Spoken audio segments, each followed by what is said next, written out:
Major injury after just 1 week. Dak Prescott with a thumb injury. He's going to be out 6 to 8 weeks. Welcome to a bonus podcast here of Fantasy Football Today on this Monday morning. And good morning to everybody out there. Heath Cummings is here. I'm Adam Azer. Heath, all right. So I think I'm just going to throw this out there. Are there any must-start Dallas Cowboys for the next 2 months? Depending on the matchup, I think you're probably going to start Zeke and Ceedee Lamb next in the future more often than not. I don't know if I'd use the word must start. It would depend on who else you had on your team. But if you took a third round pick on Ceedee Lamb and you're starting 3 wide receivers in your league, I doubt you have 3 guys you feel a lot better about. All right. Remember when we were draft season? It's been a while. When we were fighting over who had more upside, Trey Lance or Dak Prescott. Boy, they're awesome. Let's say we were still drafting. It's not the whole year for Prescott, but it's 6 to 8 weeks. And there are no bye weeks in that stretch. Bye week is maybe toward the very end of that stretch for the Dallas Cowboys. They have a bye kind of mid-season. When would you draft Ceedee Lamb? 12-team league. Yeah, round 6. I wonder if he. I mean, really, I'm trying. Now that I think about it, I'm trying to decide if there's any difference between him and Amari Cooper. I didn't draft Amari Cooper in round 6. So maybe it should be round 7. I guess it's worth mentioning. And by the way, when would you draft Zeke? Would he be the first?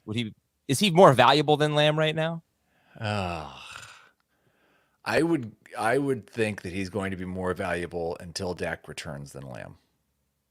This is really awful. This stinks. I mean, there wasn't a huge difference between Lamb and Zeke in draft season, maybe a round. So yes, in ADP, yes, but for us, it was more like 3 rounds. Well, not for me, but yes. Okay, I think I just never got as high on Lamb, but yes, regardless, that doesn't matter. It stinks, but the offense isn't very good. Their offensive line isn't very good. Ceedee Lamb, for the period of time that Dak Prescott was playing, like, we had this question still. How would he do as the number 1 without Amari Cooper to draw any attention? It wasn't looking very promising before Dak got hurt. 2 catches, 29 yards on 11 targets for Ceedee Lamb. Just a bad game for Dak Prescott. 134 passing yards. He played 3.5 quarters, basically 14 of 29, 134 yards and an interception. So it was a bad game. Sure. Yeah, there were 4 wide receivers in that range who really just laid complete eggs. Allen Robinson, Mike Williams, DJ Moore, Ceedee Lamb. I'm more concerned about Lamb than Williams and Moore for sure. Probably more concerned than I am about Robinson as well. Oh yeah, and I think anyone. Well, I don't think everyone, but I think we would, and I'm guessing our colleagues would certainly take DJ Moore and Mike Williams ahead of Ceedee Lamb right now. So yeah, feet to the fire. Would you take Allen Robinson or Ceedee Lamb? I'd probably take Robinson. I'm more hopeful that something good could happen next week. And I think that it's worth pointing out that Cooper Rush is not Ben DiNucci, and he'll do better than Andy Dalton did a couple of years ago. Dalton was Dalton, he played 9 games. Prescott missed 11 games 2 years ago. Dalton played 9 of them, started 9 of them, and was on pace for 3,889 yards, 26 touchdowns, and 15 interceptions. It's not good, but it's not the worst.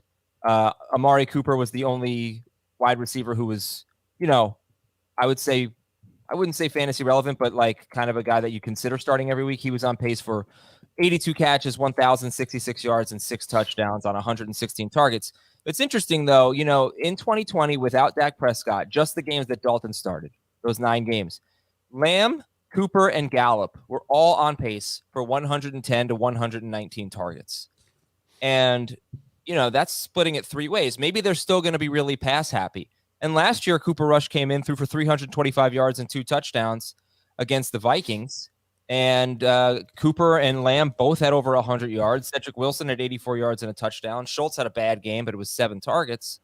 And Tyron Smith only played 42% of the snaps in that game. So I guess I'm painting an optimistic picture here that we've seen a pass-happy team, even in the past without Dak Prescott. Maybe it's going to be divided more 2 ways than 3 ways between the top wide receivers, because 3 years ago it was Cooper, Lamb, and Gallup. Sorry, 2 years ago. I think it's, yes, even last night it was Lamb with 11 targets, Schultz and Noah Brown each had 9. Right, but this was 3 wide receivers, and then I don't even know what they got from their tight end. I guess probably not too much, but yeah, I don't know. I'm trying to be optimistic here for CeeDee Lamb, and everyone. Like, we didn't even talk about Dalton Schultz. Is he just a streamer now? I wonder if Schultz is maybe he's definitely worse, but there was such a gap after TJ Hawkinson when you got to that next group of the Zach Ertz, Cole Kmet, wasn't he great? Evan Ingram, like that group. I don't think he's falling into that group. So maybe Dalton Schultz is just the bridge now between the guys that we feel okay about as starters and the streamers. Okay.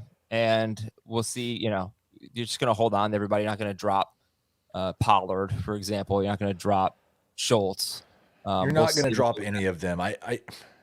If we go 3 more weeks with Tony Pollard getting 6 carries and 2 catches and this team scoring 14 points a game, then I'm not certain that Tony Pollard's going to remain on rosters. And I'll tell you, it might be Zeke's team. Or maybe they go very run heavy in both. And he looked pretty good last night.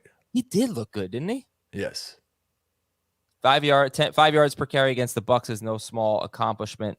10 carries, 52 yards. It was a terrible game for the Cowboys, but we can excuse that, except now they don't have Dak. So, all right. Now they play the Bengals. Let's go to the waiver wire and look at quarterbacks here. If you're the Dak Prescott manager, what do you do? Who do you like? Yeah, I need to get the week 2 schedule pulled up. I wasn't quite that far, but yeah, I mean, well, I know that going into the week, what's that? The long-term thing. Right. I think you're a streamer now. I don't think there's probably someone out there on the waiver wire that you're going to pick up and just start for the rest of the year. I like Justin Fields was the guy who I thought was the he was available in 33% of leagues, but he plays the Packers this week, so I'm not sure how excited I'm going to be about that. Carson Wentz looked exactly like I thought he might, and just a little bit better in his first start. Now that was Jacksonville. Trubisky and Mariota would be someone to consider based on weekly matchups. Wentz is 24% rostered. Fields 67%. If you're in a shallow league, you've got Matt Ryan and Jameis Winston. Ryan could have had a much better game. There was at least 1, if not 2, drop touchdowns. And so Ryan was the guy I had as a stash. He plays Jacksonville this week, the team that Wentz just lit up. Right. Okay, but that's obviously a shallower league, 75% rostered. So I hope the quarterback is a little bit deeper than it has been in the past, or else this could be tough. And my final thought is if you're in a 2-quarterback league or a super flex league, find the Dak Prescott manager, offer him your backup quarterback if you can. I might leave you a little thin, but this is what you could get such great value for your backup quarterback. And if you have 4 quarterbacks in one of those leagues, it's a no-brainer. Just try to completely rob the Dak Prescott manager because it's desperation. There's no quarterbacks in that format on the waiver wire. If you are the Dak Prescott manager and the Trey Lance manager drafted 2 quarterbacks like we told him to, go see if you can buy low on Trey Lance. All right. Might not be a bad idea to stash Jimmy Garoppolo in those formats either. So the 2 QB leagues, I'm really not even joking. You never know what can happen. But all right. Thanks very much, Heath Cummings. Appreciate your time on this Monday morning. Sorry for the bad news, everybody. Good luck getting through this. Maybe it'll be better than we expect. And we'll talk to you later. We have another episode coming up later in the day with Jacob Gibbs and I think Dan Schneier. We'll talk to you then on Fantasy Football Today.